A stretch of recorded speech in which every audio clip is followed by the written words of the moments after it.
Salut tout le monde, je suis super heureuse de vous retrouver pour une nouvelle vidéo. Ça fait depuis longtemps que je n'ai pas fait de vidéo parce que j'ai eu mes examens. J'espère en tout cas pour ceux qui les ont passés que vous avez réussi. Et pour ceux qui sont en train de les passer, courage à vous. Et voilà. Je voulais faire cette vidéo parce que je me suis posé la question quand j'étais dans un supermarché sur deux produits que je kiffais. Quel était le meilleur des deux? Rapport qualité-prix. De toute façon, vous avez vu dans le titre, vous savez ce que c'est. C'est deux produits que j'utilise depuis très longtemps, que j'adore énormément. Mais je sais pas lequel est le mieux des deux. Si vous voyez ce que je veux dire. Bioderma Créaline H2O contre Garnier Biphase Micellaire 2 en 1. C'est parti! On commence avec Garnier. Cette biphase micellaire tout en un, elle a pour qualité. Elle est faite pour tout type de peau, mais c'est mieux pour les peaux sensibles. Quand je l'utilisais par contre, le point négatif, c'est que c'est vrai qu'elle a pas un fini gras, voilà. Mais je trouvais qu'elle rendait quand même la peau un peu plus grasse pour ceux qui ont la peau mixte. On va dire qu'entre guillemets, ça favorisait un peu les boutons. Sur ce point-là, la Bioderma, elle est faite pour tout type de peau, franchement. Plus pour les peaux sensibles à très sèches. Pourtant, moi j'ai une peau mixte, j'utilise celui-ci. Je n'ai pas de fini gras et au contraire, je trouve que quand on a une peau mixte, elle est 10 fois mieux. Donc, pour ce coup-là, c'est un point pour Bioderma. Pour les deux produits, c'est pour le visage entier, même pour les yeux. Ce sont aussi des eaux micellaires, donc c'est-à-dire qu'on n'a pas besoin de se rincer derrière, donc ça c'est très efficace. Est-ce qu'on met un point pour les deux?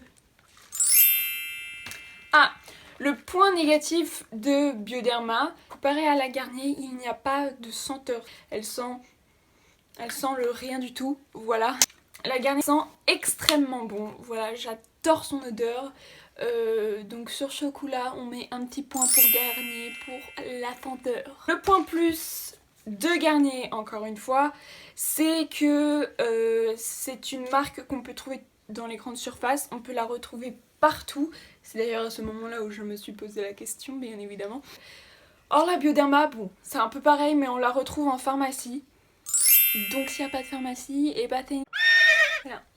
Cependant, et là c'est vraiment quelque chose pour moi qui est important. Pour la Garnier, il n'y a qu'un seul format. Enfin, du moins, moi j'en ai trouvé qu'un seul. C'est du 400 ml. Si on veut voyager ou quoi que ce soit, on peut pas la transporter, donc ça c'est super chiant. Alors que Bioderma, il me semble qu'il y a 3 ou 4 tailles pour Bioderma. Il y a vraiment la toute petite pour voyager. La plus grande, il me semble qu'elle fait 500 ml, donc ça c'est génial. Faut savoir aussi que ce produit a été élu meilleur produit en 2016. Forcément, le Bioderma va coûter plus cher que le Garnier. Il me semble que le Garnier, celui-ci, coûte 4 €. Et ce flacon-ci, donc le 250 ml, il coûte 11,50 €. Donc il y a une énorme différence, vraiment. Le Bioderma, il est hypoallergénique. Donc pareil, c'est un peu plus pratique et donc c'est mieux pour la peau, je trouve. Je ne sais pas du tout où on en est au niveau des poux, hein. Mais je pense que pour le moment, c'est un peu égalité, non? Je vais me démaquiller du coup et avec une partie Bioderma, une partie Garnier pour savoir ce que ça va donner. Donc, je vais me démaquiller.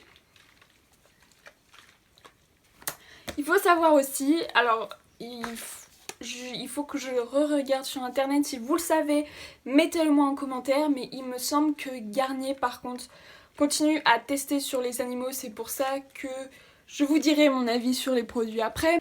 Or Bioderma, il ne me semble pas. Alors, à vérifier, à voir, je ne suis pas sûre. Si vous le savez, mettez-le moi en commentaire s'il vous plaît. C'était où Bioderma? Et là. Donc en fait, ici je vais faire Bioderma du coup, et là je vais faire Garnier. Alors, ici on a le Bioderma, ici on a le Garnier. Je trouve que c'est carrément dégueulasse ce que je suis en train de vous montrer. Pour moi on peut voir que le Bioderma quand même, il y en a beaucoup plus que le Garnier. Pour accomplir ce test et pour savoir quel est le meilleur des deux niveau rapport qualité-prix, je reprends de coton. Et à ce moment-là, en fait, ici je mets du Bioderma et du Garnier pour savoir si ils vont rechoper en fait du maquillage du coup pour savoir lequel va bien nettoyer en profondeur, pour savoir du coup s'il reste du maquillage et lequel nettoie le mieux. Sur le coup, ici on avait du Garnier, c'était Bioderma qui avait nettoyé. Et ici on a...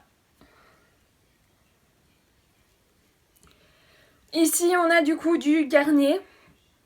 Non, du Bioderma. Mais c'était du Garnier qu'il y avait avant. Donc là par contre, on peut remarquer que le Garnier a mieux fait son travail. Du coup, je sais pas du tout si vous arrivez à me suivre dans mes explications. En tout cas, là je peux vous dire une chose, ma peau... est propre. Garnier nettoierait mieux quand même en profondeur le maquillage. Cependant, je préfère prendre Bioderma parce que il est un peu plus adapté à ma peau et il nettoie quand même vachement bien en profondeur. Voilà, j'espère en tout cas que cette vidéo, ce test vous a plu. N'hésitez pas à me dire en commentaire pour vous quel est votre meilleur produit entre les deux. Pour vous, qui a gagné? Pour moi, je le sais, du coup, je vous l'ai dit, il y a les points, bref. N'hésitez pas à me dire en commentaire ce que vous en pensez. Je vous dis à la prochaine pour une nouvelle vidéo. Bisous, bisous.